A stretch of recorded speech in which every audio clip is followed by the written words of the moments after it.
All right, here's my hot take. If you haven't figured it out by now, I have Aston Villa finishing in. Guys, welcome to another episode of the Planet Soccer Show here on YouTube. I'm your host, Reed Simpson. That's Dylan, my co host, as always. Today is the bread and butter episode of Soccer Talk Heads on YouTube.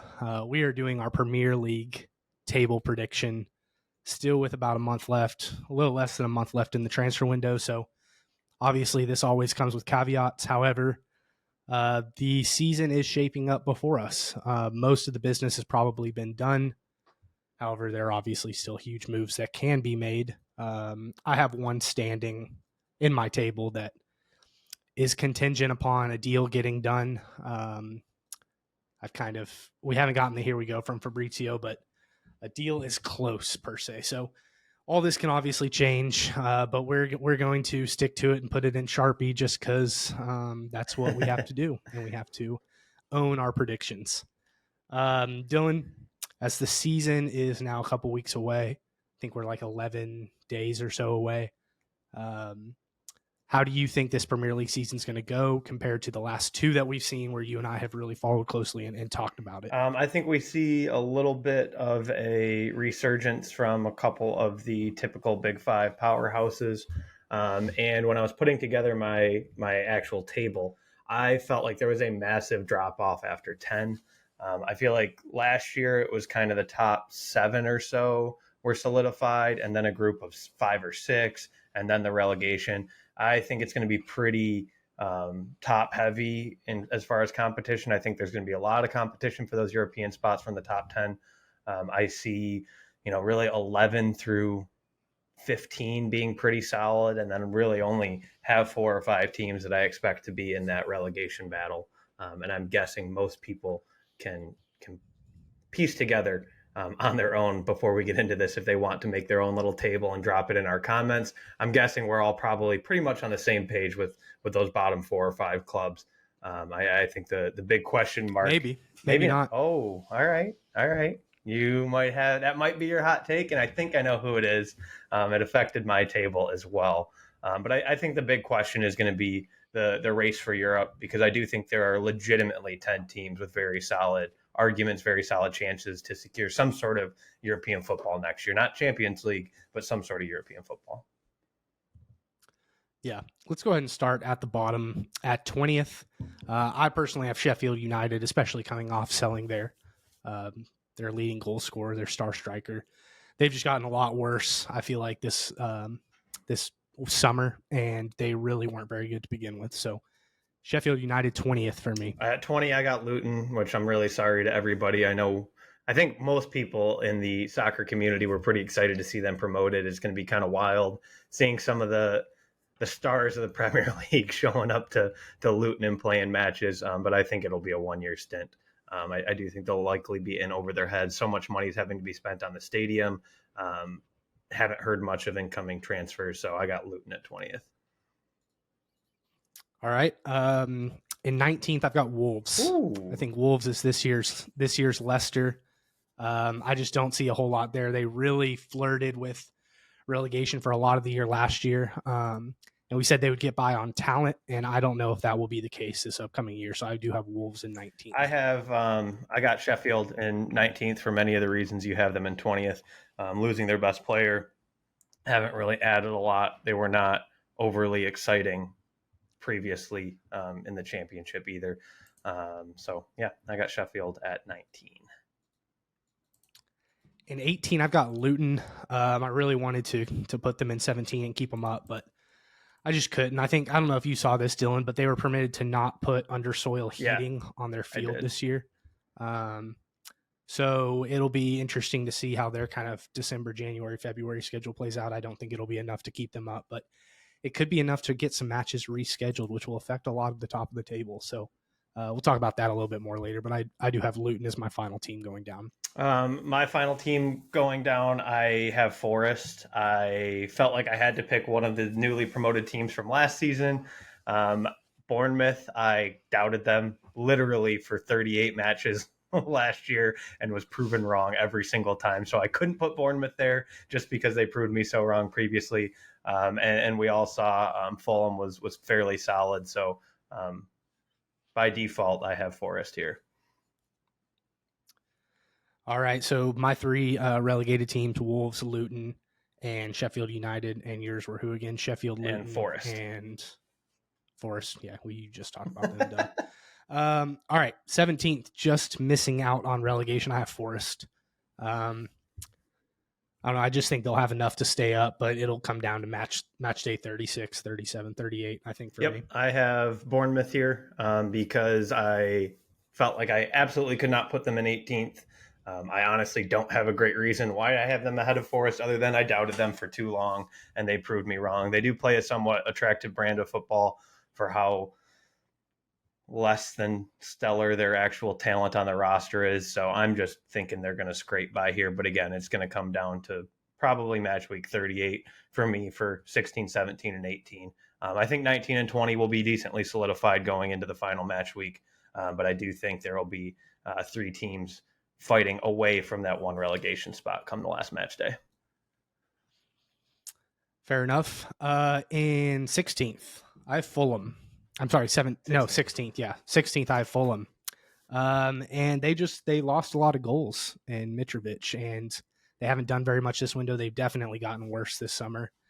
And I just don't see them matching that kind of drive they had last year. I think a lot of their, I don't know how long Tim Ream is out.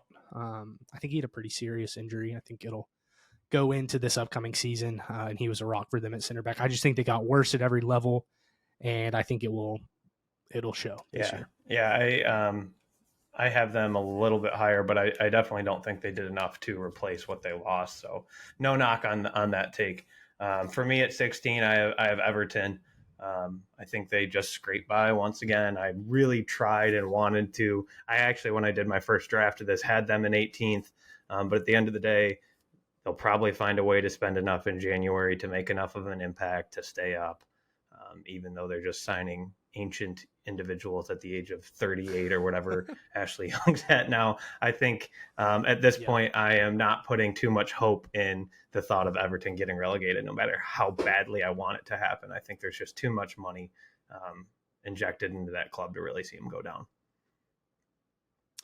Yeah, I agree. I have Everton a little bit higher up, but certainly not anything threatening. 15th, is that what we're on? 15th, I have Palace. I think they've been flirting with that, 11, 12, 13 for a while. They've lost. Did they lose Edzie? Is that right? Zaha. Or Elise. Zaha. One of As he's still three. there. Yeah, and they could potentially lose more if they haven't shown any will to do much to replace Zaha, who was a leader for them, a long time Palace player. And I just don't think they have what it takes to really stay at the top of that mid-table, and I see them falling down the table this year. This is where I slotted in. I don't think they'll flirt with relegation. I think they're kind of my line that I draw. This is where I have Fulham, kind of my line for relegation as well. I think obviously the loss of Mitrovic can't be overstated enough. He was, especially in the first half of the season, one of the better players in the attacking third in all of the Premier League. So I think that loss is going to be pretty substantial. They did have that one nice signing at center back from Ajax, but that's literally all they've done, I believe, all window. So definitely see a little bit of a regression for them, but I think they're going to be one of those teams that's in the relegation battle into the low 30 match weeks, but kind of push themselves safe in that like 32 to 34 range and aren't like really threatening for relegation come that final match day. Okay, 14th, I have Everton. I think Sean Dyche will just have enough to get them kind of in that safe zone. The talent isn't there, but they're gonna take some points that they shouldn't, and I just feel like it will end up with them in kind of a safe zone after they flirted with relegation the last 2 years. Here I got Burnley, one of my actually by far. Well, I said this last year and was proven wrong up until the end. By far, in my opinion, the best promoted team. Really, it's not close. I think Company is going to be a very successful manager long term, and I think they're going to be pretty safe in his hands for this year, but not really threatening for any of that top 10 spot. 13th, I have Bournemouth. I think they got the best out of any of the 3 promoted teams we saw last year come in. They brought in Milos Krček, who's a phenomenal left back. I think he'll be one of the best U23 players in the league, or one of the best U23 defenders in the league. I really like what they have with Solanke and Traore, and just I think it's a team that stayed together, that overperformed last year, that's confident, that has stability at manager. I just think they're going to surprise some people this year. At 13th, it feels good to me. Here's where I have Palace at 13. Obviously, we already talked about it. No Zaha. I do think he's on the downturn of his career, but it certainly is a player that would be very advantageous for them to still have available to them to keep them in that 10 to 12 range, or maybe even flirting with 8 or 9. But losing a guy like that and not doing quite enough, in my opinion, to replace him, I think is gonna really hurt him. All right. Getting into kind of the firmer mid-table. At 12th, I have West Ham, a team that's gotten a lot worse this window, could potentially get even worse. And they've had a deal hijacked. They've lost their best player. They're potentially going to lose their marquee signing of last year. I guess Paqueta ended up being their marquee signing, but Scamacca was supposed to be that goal scorer coming in. It looks like he's going to head out to Serie A. And I think the Europa League will be tough for them to manage. We saw it last year. They did not manage Conference League and League well. A lot of that had to do with how they started. Obviously, they put all their eggs in the Conference League basket pretty early on. But I also just don't think David Moyes is the right coach for them. Yep. No, that's exactly where I have them at. Done absolutely nothing this window other than, as you said, lose their best player. I think this is a team that will now have $120 million to pump in late in this window or in January. Even more if and when Scamacca goes to Inter for 25 or 30. So we're talking a club that could completely balance the books and still spend upwards of $140 million in this season itself. So I think there's potential for them to keep progressing forward, but having to play, that extra competition after losing by far their best player, one of the best players in really all of the Premier League, probably, I do think it's going to hit them pretty hard. So I have them slotted here as well. So we're on board with West Ham at 12. Moving on to 11th, I have Burnley. Kind of this year's Fulham, just maybe not as good. Feels like there's always kind of that, maybe not always, but there seems to be that newly promoted team that flirts with that high mid-table. And this year, like you mentioned, I think Burnley's the best of the bunch, and I think they'll come in at 11th. At 11, I now have Wolves. Probably a little high for a lot of people, but I do think they had a very, very nice window. Cunha was brought in, and he's absolutely phenomenal. Traore was brought in. He's very solid. I think we do kind of see a little bit of a step forward. They did lose, a couple of guys, Ruben Neves, obviously, but I think that's somewhat offset by Traore. He's just younger and a little bit more unproven, but I think it's a really solid use of funds. Also lost Nathan Collins, but they did bring in Cunha, a true goal scorer, which is the only thing that really has kept them from being that solid mid-table team for so many years. And they found a way to address the need. So willing to give them a little bit of the benefit of the doubt, and I'll have them slotted here. Fair enough. So we're pretty far apart on Wolves. Yeah. We'll see. That'll be, who thought we'd be paying much attention to Wolves this year, but I guess our table predictions will give us that desire. Coming in at 10th, I have Brentford. It just feels like the perfect number 10 team to me. I don't really feel like I have to say very much on that one. Brentford kind of slid in here as well for me, kind of by default. They did add Nathan Collins and Shad from Freiburg. But they did lose. Sure. I believe they lost Tony, right? Is he gone yet? Yeah, he's out for like 50 games. Right. So that's going to be a huge letdown for them. I don't know if it's still a chance to be appealed or whatever. So this could obviously change a little bit if he is able to play. I don't know the exact terms of his suspension, but he's likely out for quite a while, and I think that'll be pretty drastic loss for them. So I really have a hard time putting him any higher. Like you said, it just feels like the sweet spot for Brentford. I think they have a phenomenal manager and enough talent there to not quite push for Europe, but maybe halfway through the season we're seeing them sit at 6 or 7, thinking they have a chance, and then kind of die off in that second half of the season during that grind. Part of me also feels like Brentford's going to get figured out at some point. I don't know if that's just the American in me talking, because you see sports over here, like things will just get figured out, tactics will get figured out, and I think maybe their time, albeit short in the top 8 or whatever they finished. Would they finish ninth Something last year? Like that, yeah. They kind of fell off towards the end, from what I remember. Yep. I think. Yeah, and I kind of see that same thing happening. I think they finished the season, like the last 3 or 4 games, really strong. But it was kind of that like 20 to 30 match week we saw them drop off. Kind of expect the same thing. Yeah. I kind of anticipate them being in that 7 to 8 range, because I do believe Foley and Thomas Frank. I think he's a great manager, and they do have some talent there. But I do think they're a team that, as the season progresses, teams will start to figure them out a little bit, and they'll really miss that goal scoring from Tony, because he's a guy that's hard to really game plan for or figure out, especially with how good he is at from the spot. So I think that'll be a huge letdown for them, and kind of keep them from actually threatening for anything. In 9th, this is kind of where it starts to get pretty tough. It's hard here. In no particular order, we have City, Arsenal, Liverpool, United, Newcastle, Tottenham, Chelsea, Villa, and Brighton left. I think we both have that left, and in that too. Like I think we're. Yeah, I think so. Yeah. In 9th, I have Brighton. It hurts. It hurts really bad.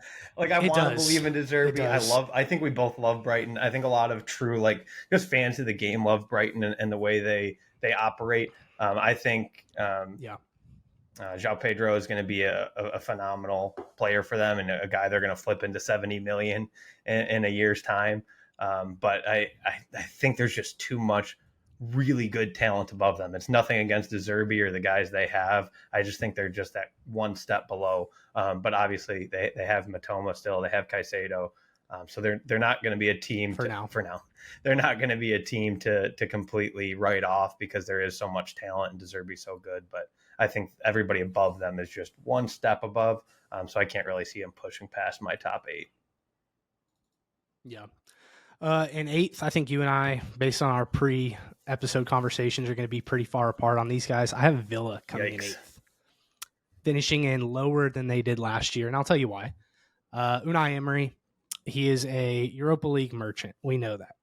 He's an excellent Europa League manager. He's very good at continental competitions, but his teams have been pretty poor in the league when his teams have played in the Europa League. They've generally qualified for either Champions League the next year or Europa League, having won the Conference League or Europa League, if that makes sense. I also think they're punching above their weight, and I think they're doing the process Newcastle did last year a little bit worse. I think they're spending not too much, but it just feels like they're bringing in a lot that's going to throw off kind of the guys that had such good years last year. But my main thought on Villa is that just Unai Emery's teams have not performed well in the league when they've also played in a continental competition. That's fair. We are very, very far apart. I'll get into my thoughts on Villa later, because they are a little bit different, definitely based off of where I have them finishing. At 8, I have Spurs, mainly because of the unknown around Harry Kane. If he's there for the full season, I think there's a very real chance that they can push very hard for Champions League. I do think overall the team might. He's not leaving. Overall, I think the team is going to be better than last year. I think they're going to be better managed. I think their players are going to fit their system better. But with the unknown to a non-Spurs fan who isn't on Spurs Twitter following all the Harry Kane interactions, I keep seeing Bayern thrown around literally every other day. And so many people are talking about it like it's inevitable. So I'm going under the possible transfer of Harry Kane. I'm going to have them at 8. If Kane is around, I'm going to hedge my bets here, and I would say they probably finish in that 5 to 6 range. But I will have them at 8 for now. That makes sense. I'm gonna do my 5, 6, and 7 at Okay. the same Yeah. time because they can all be really flipped for me. And Me too. seventh, I have Chelsea, and sixth, I have Tottenham. Fifth, I have Newcastle. Um, I like what Chelsea's done offloading their players to Saudi Arabia. Obviously, I believe in Mauricio Pochettino, and there's no continental competition. Same with Tottenham. Um, However, I still just think Chelsea's a bit of a shit show. Yeah. I like Nicholas Jackson a lot, and I think he can back 15 goals in the league. Wow. But he's still just such an unknown. I mean, he'll be the starting number 9 for Chelsea. So Yeah, and I think that so it's funny that you kind of saw him as a plus for them. I think he is.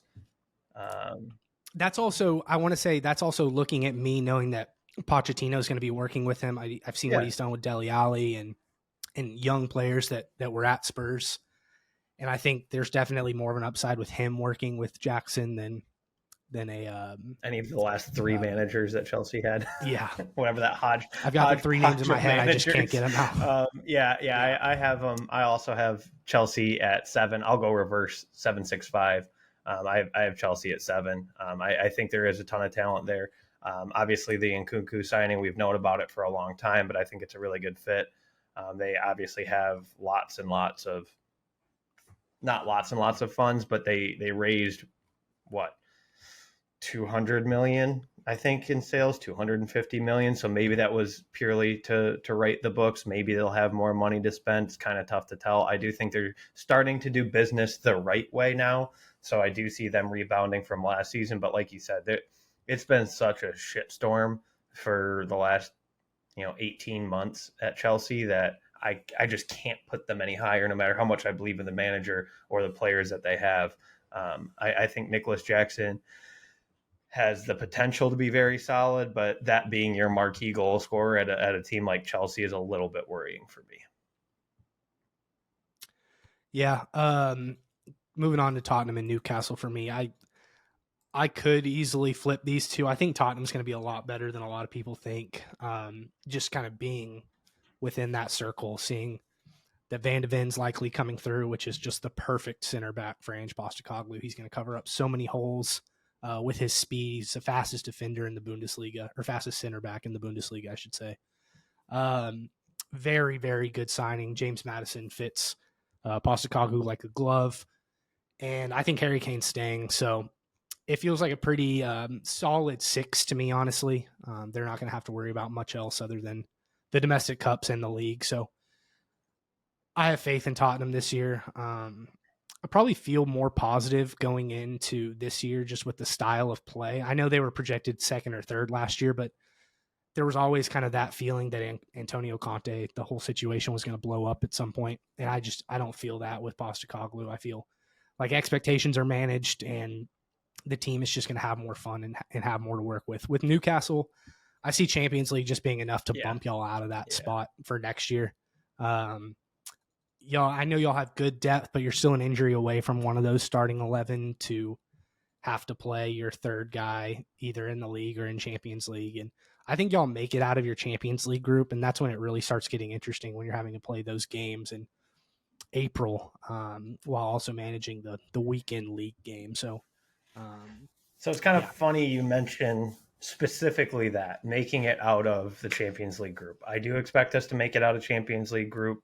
I think if we do, we could finish as low as 8 realistically. I do like the depth we've created by some of our starting 11 signings in Harvey Barnes and Sandro Tonali. I am a little worried about the left back position. It being Matt Target or Dan Burn in Champions League is scary. But in league, both of them I think are very solid left backs for a Premier League side competing for the top 6, top 7. So I do have Newcastle at 6. I do think, as we kind of talked about with Brentford, it feels like some people will just start to figure out Eddie Howe a little bit. Not that I'm not totally bagging on Eddie Howe. I still think what he did last year and a half has been phenomenal. The exact right guy to bring in without a doubt. But I think that competing in 4 competitions, qualifying outside or qualifying for the knockout stages of Champions League will take too much attention, put too much attention on us, I should say. And I feel like it'll be really hard to re-qualify for Champions League this year. So I see us regressing a little bit. Anywhere from 6 to 8, I think, is a pretty reasonable expectation. I've honestly, in the last week and a half, a bunch of people on Twitter are just posting their predicted table for the next year, and I've seen a ton of Newcastle fans having them in that 5 to 8 range, and I think that is kind of the expectation. We're very happy playing Champions League, but we're also very realistic that staying up again this year is not necessarily an expectation. It would be phenomenal. I think we have the talent and the side to possibly do it and fight for it. I think it'll just be too much in that 4 competitions. I see us pushing really hard for a trophy. I think we'll somewhat prioritize the Carabao Cup again just to win a freaking trophy. And that'll complicate things as well, having those matches go, into that 2024 part of the season, when you're still playing Champions League knockout, still hopefully playing FA Cup and Premier League all at once. I think that's where it's going to really hinder our table standings. Yeah, I also think with Newcastle, you had teams that finish behind you that are inevitably going to Mm-hmm. get better, and they might not take the points from you that you got the previous year, but they're going to give you more of a run for Yep. your money. Speaking of teams that are going to get better, and I don't feel confident about this team in 4th, Hold but I up. like their window. I haven't done my 5 yet. I'm going to jump in and do my 5 really quick. My bad. At 5, I have Man United. I think Ten Hag is very good. I think Onana is a absolutely phenomenal signing. I think he's going to be the best keeper in the Premier League by a pretty wide margin this year. I'm just a little wary of where the goal scoring is still going to come from at this point. Yeah.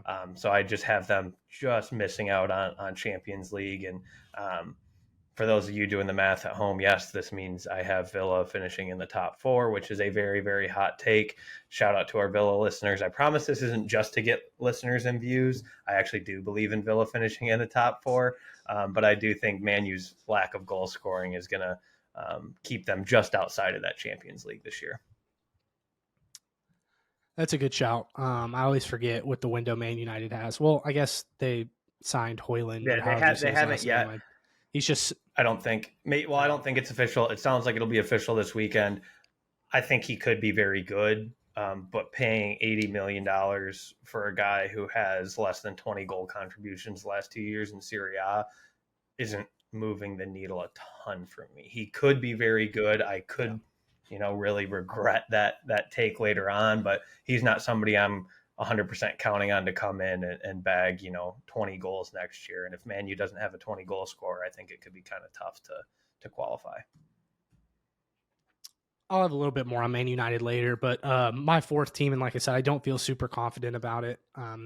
It's almost more on the name alone, and it's Liverpool. I like their window. I think Darwin Núñez has a better year than he did last year.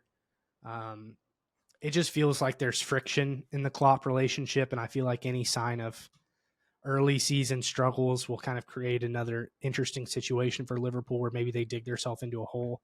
I think the midfield will be better, but we're not talking like the Liverpool midfield of 5 years ago when they brought everybody in.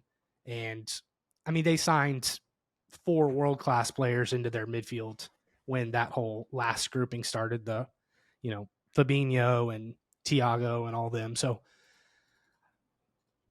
I have them getting in 4th because they're better and they know how to figure it out and qualify for Champions League. But I don't feel like it's going to be quite back to the Liverpool of old that we're used to seeing from 17 to 21 or so. Yeah, I think I also have them at 4. I think they definitely answered the midfield questions from last year. You're right. It's probably not going to be quite that dominant midfield we saw when they were winning multiple trophies and competing every year for the championship of the Premier League. But I do think they answered a lot of those questions. I do think we see a lot better year from Núñez. Diaz is almost like a new signing because he was hurt for so much of last year. Still have Gakpo playing up front as well, and obviously Mo Salah. Honestly, I think the biggest question mark, and this feels weird because it has never really been that huge of a question mark for Liverpool, but it's their defense. Van Dijk's only getting older. Alexander-Arnold, while he's a phenomenal progressive player from that fullback position, is certainly a liability defensively. Alisson is obviously still one of the top 3 or 4 or 5, top 3, I'll say, goalkeepers in the Prem. But I do start to have questions about that defense as it starts to age up a little bit. Yeah, I think we're going to see a different role from Trent this year. I don't think he's going to be asked to do as much on the back line defensively. I think he'll slide into more of that number 6 role that we saw him playing towards the end of last year. But then that opens up kind of something on the right side that Klopp will have to figure out. Moving on to third, I have Man United. I feel like this is finally shaping into a Ten Hag Man United team, and not just because he signed like 4 of his previous Ajax players, but because they truly have, the type of player in place that he wants. I also don't feel as iffy about the striker situation because their top scorer was never going to be their striker unless they brought in Harry Kane. It was always going to be Marcus Rashford.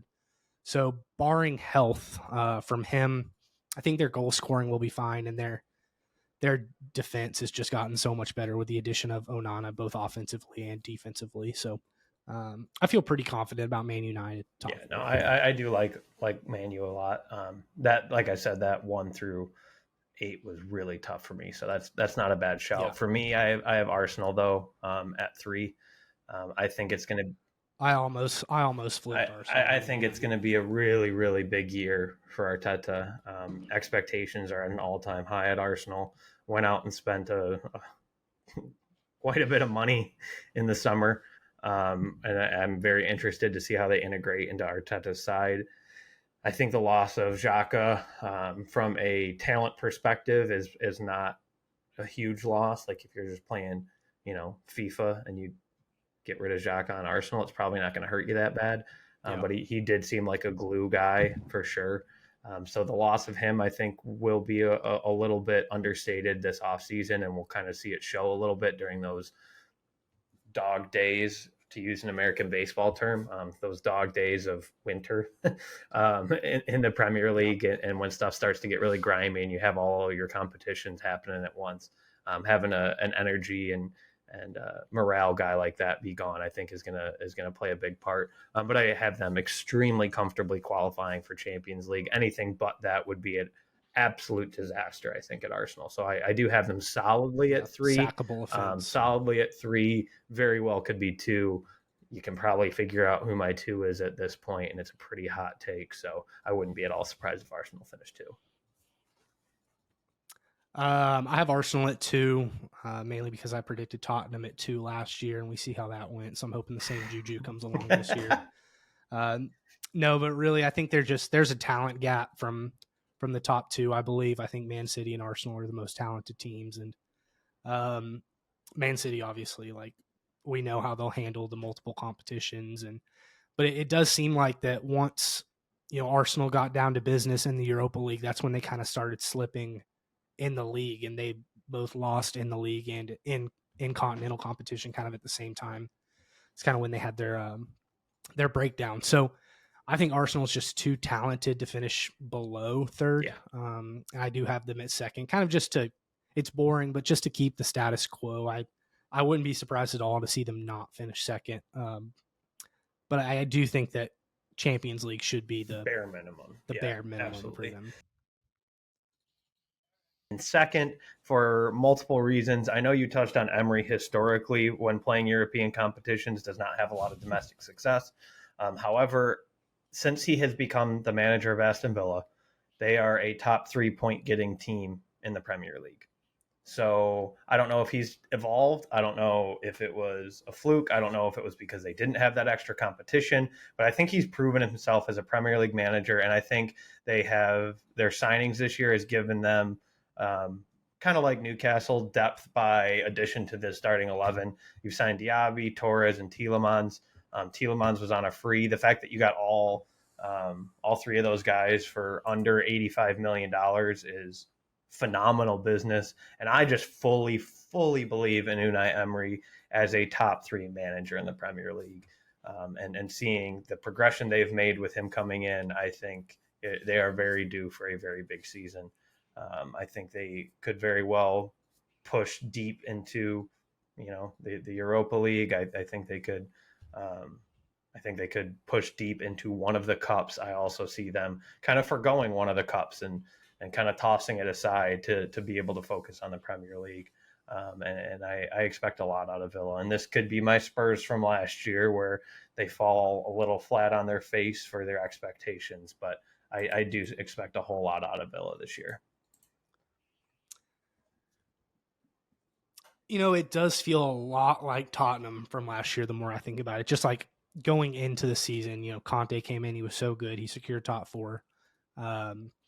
They had a good window. We were coming in high expectations, and I just think Villa's going to be punching a little bit above their weight expectations wise. And I think the vibes around Villa could go downhill pretty quickly if some results don't go their way. And they had historic success against a lot of teams last year that I just don't see them repeating. So a lot of everything would have to go right for them to finish second. I even think a lot would have to go right for them to finish top four. Talent-wise, I also think there's still money to be spent there. I haven't heard any specific player rumors as of yet, but listening to podcasts, reading articles, it sounds like ownership is ready to splash a little bit more cash, whether that be in this last month or in January. So this is a contingent, like you said, a lot has to go right for it. But I'm going to go out on a limb and say they're finishing in the Champions League spot, and I'm willing to go as far as I think there is a world where they finish second. All right. Well, I found our opening to the episode. In first, we both have Man City. I mean, look, it's at some point, City's going to have to not win a Premier League, but I don't think it'll be this year. They've lost goals. They always lose goals. Through the summer window, they've gotten rid of Mahrez and Gundogan, which is a huge loss for them, but it kind of opens more of an avenue for Phil Foden to finally get regular playing time, which, I mean, that's just an embarrassment of riches. They have the best depth world soccer has ever seen at center back if they can finalize that Gvardiol signing. So, and then I think Grealish could end up being a finalist for Player of the Year in the Premier League this year. I think he's found his footing in Pep's system, and just looking at him through that title push, I mean, he was so vital. De Bruyne had an off game. Grealish was there ready to create. So I don't think Haaland was going to win the Golden Boot this year. I have Harry Kane winning the Golden Boot. And I have Jack Grealish being a finalist for the Player of the Year. Yeah, I have Man City first. Man City first. And I'm just going to say Haaland and Pep. Like, I like you said, if they do get Gvardiol across the line, their defense is just absolutely ridiculously filthy. The midfield did take a little bit of a step back, losing Gundogan, but they did replace him with Kovacic, who's a bit of a different player, but I really think Kovacic is going to fit well in the City side. So I do still expect them to not overly comfortably finish first, but I don't think we're going to come down to a final match day, them needing to secure a draw even to win the title. I do see them. Yeah, I don't see that happening. I see them securing it in the mid Premier League title. Arsenal, Man U, Liverpool, Villa could give them a push, but I don't see it coming down to the last couple of match days. I do still see them kind of as that league above everybody else.